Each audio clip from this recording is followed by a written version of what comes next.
Muted, and take it away, Diana. Thank you so much, Blair. Can you all hear me okay? All right. So I wanted to talk to you a little bit tonight, this evening, about the stigma around mental health concerns. So with anyone who's facing mental health concerns, stigma is one of the biggest hurdles to overcome. In fact, it's the leading reason why up to 2/3 of people living with mental health illnesses do not seek help. Stigma is defined as negative attitude or prejudice and results in discrimination. So it means thinking less of a person because of their condition. And this results in people feeling unwanted and feeling ashamed. And it adds to the suffering caused by mental illness. So the World Health Organization calls stigma the hidden burden of mental illness. It's that part that we don't talk about, that we don't even want to talk about, but it's very real and it's really important. And I'm really grateful that this was the start of our conversation tonight. In a recent study, only 50% of Canadians indicated that they would tell their friends or their coworkers that they have a family member that suffers from mental illness. Compare that to 72% who would discuss a diagnosis of cancer and 68% who would talk about a family member having had diabetes. So it's still one of those things that people just don't want to talk about. And they experience stigma, the research shows 56% of the time from their family, 52% of the time from their friends, 44% of the time from their doctors and other healthcare professionals, and 30% of the time from work. And according to the mental health commissions in Canada, on any given week, more than 500,000 Canadians are unable to go to work due to mental health problems. And yet people come up with excuses because they don't want to share the truth. But things are starting to change. So in 2012, only 42% of Canadians said that they were comfortable speaking about mental health. In 2019, it's increased to 84%. And I think there's been some really great leadership, one of the big ones from the Bell Let's Talk movement, that has made this a conversation that we can no longer ignore, that we can no longer suppress, that we can no longer judge, that we need to step up and share this conversation and be okay with it. And when it comes to mental health, helping to end the stigma allows people to access services. So people don't get supports and services because of the stigma that's associated with it. And Angela told you 1 out of 5 Canadians will experience a mental health issue in any given year. So how do we overcome the stigma to ensure that everyone who needs help knows that it's safe for them to get help and that it's important for them to get help, and that when they get help, they can go from barely surviving to where they can thrive in their lives? So there's some strategies that help reduce the stigma around mental health issues. The first one is education. Know the facts about mental health. So there's a lot of research out there. There's a lot of information out there, but know where your sources come from. Make sure that they're credible sources and that you're not getting misinformation. Recognizing that mental health is not a choice. Mental health illness is not a choice. Nobody would choose this given the opportunity to be different or to experience life in a different way.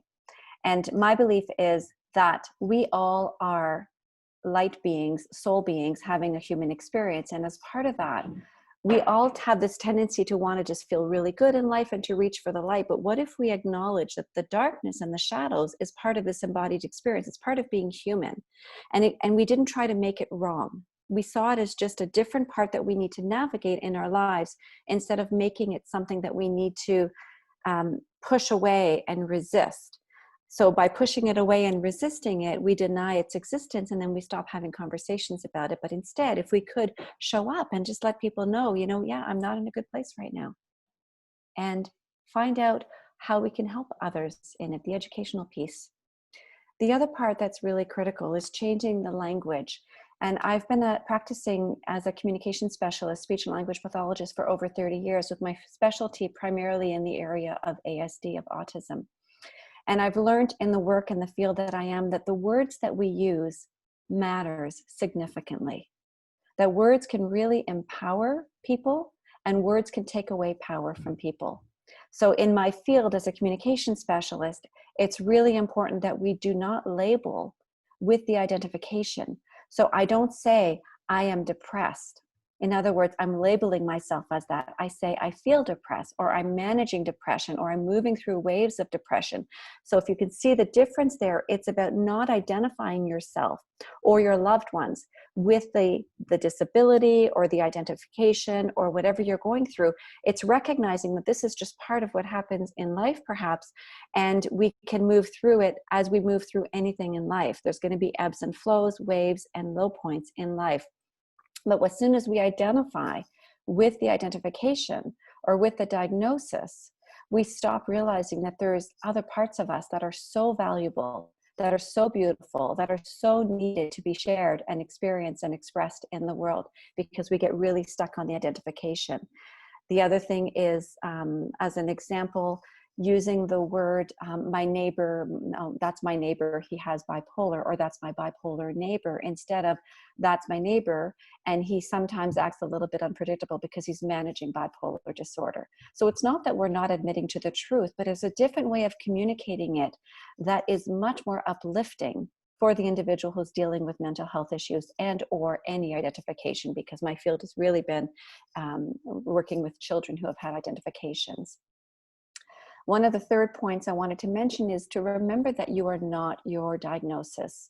So we don't use labels to identify with the labels, and we're not our diagnosis. We're not the experiences that have happened to us. We have experiences in our life. So we are not our mental health concern or mental health illness. We have mental health concerns or mental health illness. And I hope you can see that difference. Another way of recognizing that, when you see that you are not the circumstances or the situations that you're going through or that you've gone through in your life, when you can let go of that identification, you can come back to realizing that we're all children of God, whatever the God of your understanding is, and we're all miracles. There's a 1 in over, depending on the research that you read, over 1 in 50 billion chances that any one of us would be here today. In other words, like alive and breathing and well. That there are odds of us being here, of us ever being born and being here and being in a situation where not only are we miracles physically, but we have this capacity to be able to access learning, community, and support online. Like, we're extremely blessed and abundant that we have computers or phones or whatever you're accessing this webinar on, and a community that's here to support you, to support me, to support each other, because I'm not the expert. I believe so strongly that I am you cleverly disguised as me.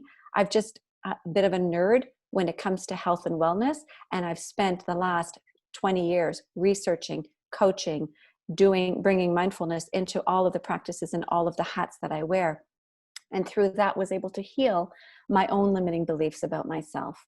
So I have a power quote that's in my last book, and it goes like this, that our experiences do not define us. Our experiences do not define us. They inform us, and they have the potential to catapult us into our greatest purpose.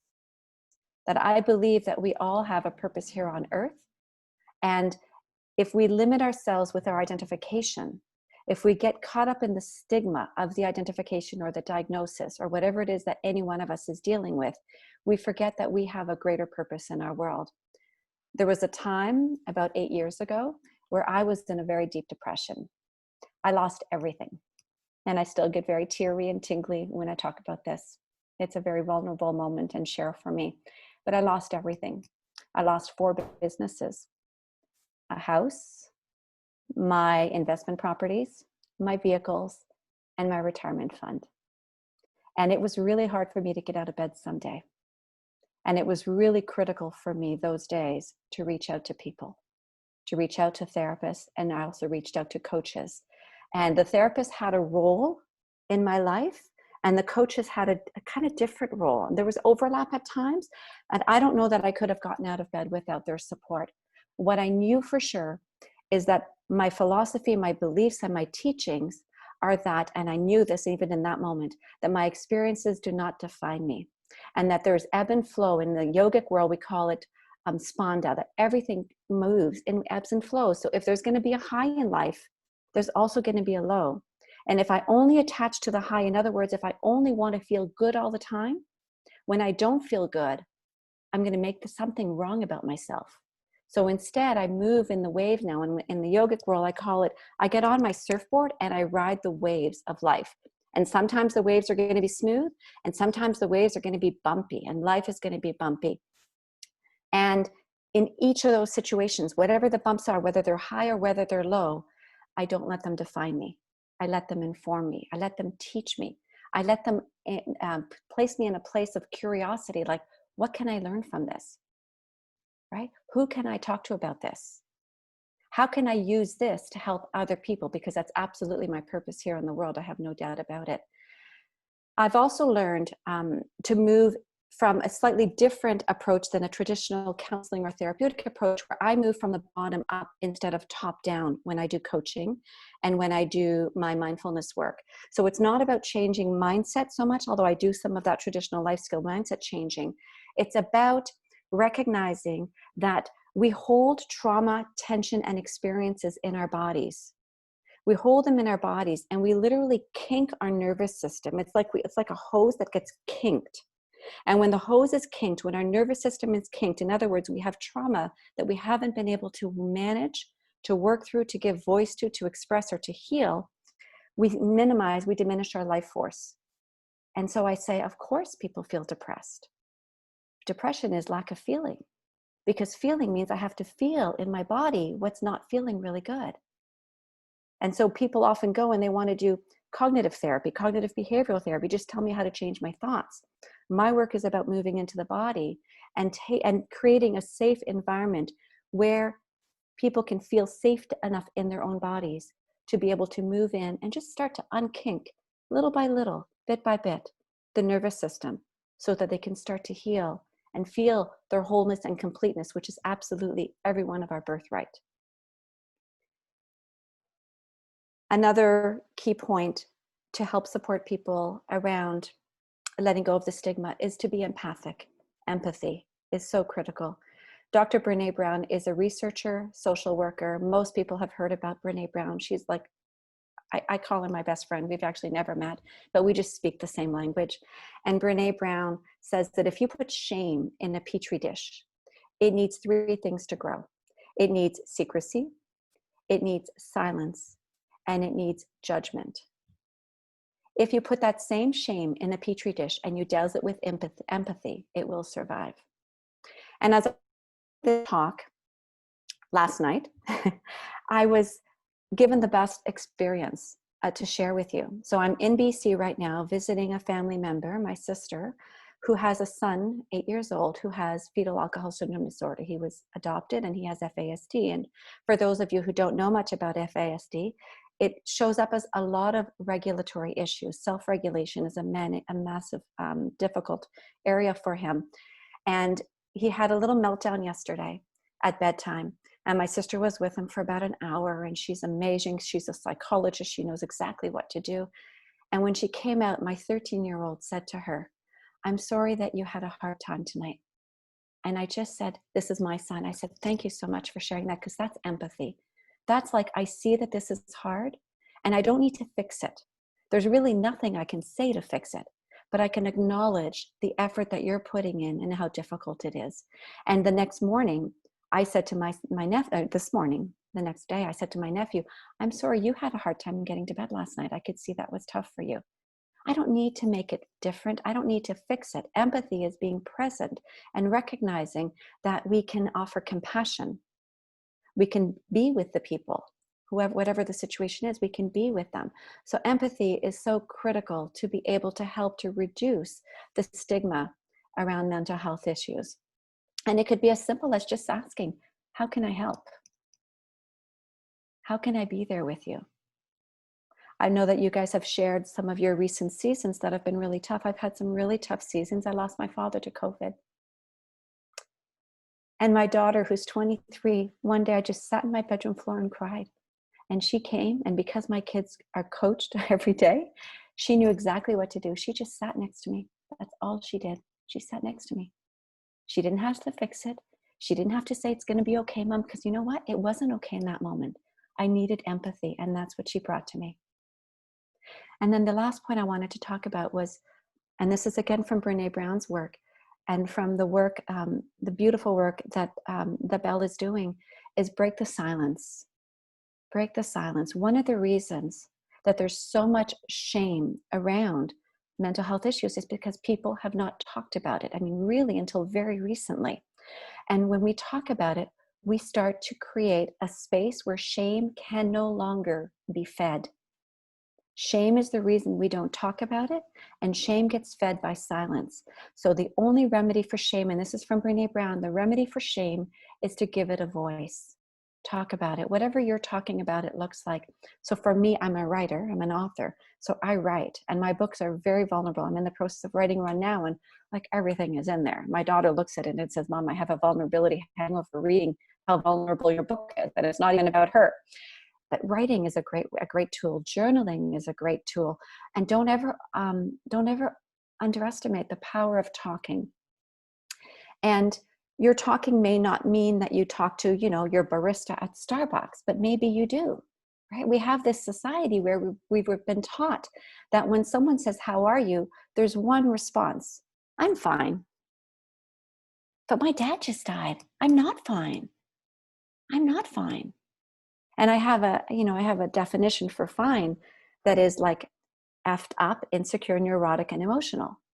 So if I'm going to use it, and my students, my friends, my family know that if I say fine, they know I need support, because fine doesn't mean okay in my world.